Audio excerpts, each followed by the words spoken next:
you blew me away with your vows today, and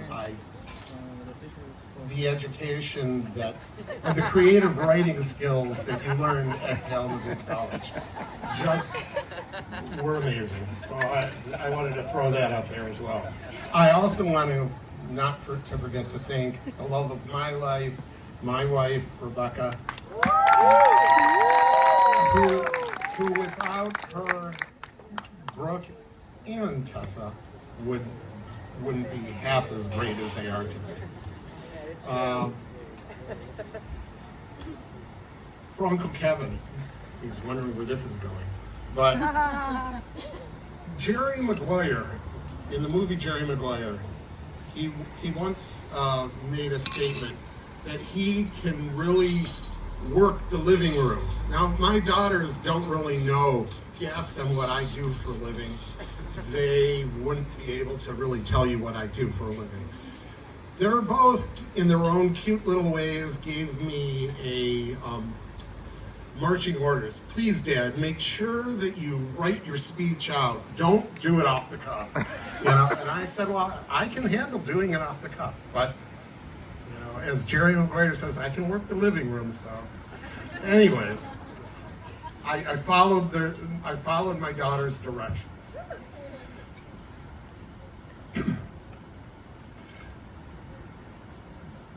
I also wanted to say one more quick thing. There were a couple of people that couldn't be here tonight. Brooke's grandmother, Amy Sheila, Brooke's grandfather, Papa Michael or Papa Ice Cream, they couldn't be here because they're no longer here. And there are my mother and Papa Peep, which is Rebecca's dad, could not be here. And they would love to have been here, but they made the choice not to be here. But all of these people would have loved to have been here today.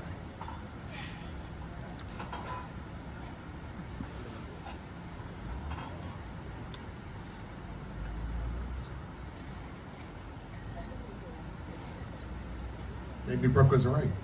Maybe I should have. Anyways. A boy once wrote a letter to Brooke, and this boy sent a love letter to Brooke. Now, I'm going to read it for you now, because I want you to hear it. Dear Brooke, how's it going? I'm fine. My secret is that I like you very much, because whenever I walk by you, sometimes I shiver, because you are beautiful. I'm glad to be your friend, and I was glad that we were boyfriend and girlfriend. I'm sorry that we broke up because my friends caused me to ruin your snowman, and fourth grade. And yes, it was. I just want to be boyfriend and girlfriend again. Well, bye. And the funny thing about this is that he said, do you want to go to the 5th grade dance? Now, this was at the end of her 4th grade year, and he was asking her out to the 5th grade dance a year in advance. And so I'm glad that Gary Dawson didn't win your hand, and that we're here with him. But I promised Brooke that I was going to read that letter. Nevertheless, this young man had a wonderful imagination. He felt that he was ready to have my daughter as his girlfriend. He asked a year in advance to go to the 5th grade dance with her. He asked by letter, and he was not confident enough to ask in person. I've watched my daughter and I've watched Anthony. There's no lack of confidence between the two of them. If you want something in life, you must go out and fight for it and earn it. And both Brooke and Anthony have done this consistently. I could not be prouder of the both of them.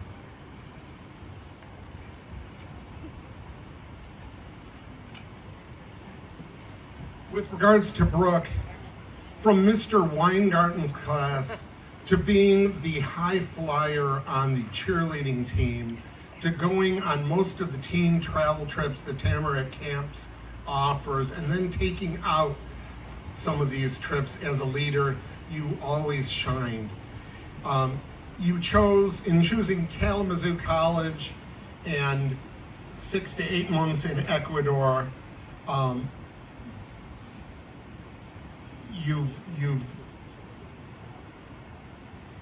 wowed me in every single aspect of everything you've done.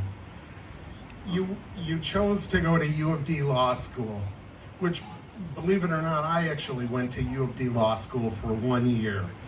And Brooke was not just a student at this law school. Brooke was on the law review. Brooke was on moot court. Brooke sort of set the world on fire at U of D Law School. I remember in my first year of that, the first day, I happened to get called on in the Socratic method, and the professor called upon me, and as I was sort of talking to Patrick, Brooke's boss earlier, Professor Masaryk called on me, and I had to, I remember the actual case. It was the Harry Hand case of Hawkins versus McGee. But I remember being called on and shaking and really being afraid. And Brooke, you haven't been afraid of anything. You have basically, you've got the confidence, and it's one of your strongest strengths. As even Patrick has witnessed, it only helps you to become a better lawyer. Brooke, the choices you've made so far in life have been perfection. When you surround yourself with good people, and I've gotten to know many of you, and Brooke has surrounded herself with, and when you surround yourself with good people, only good things can come from it. You're a superstar. And I'll throw this one out.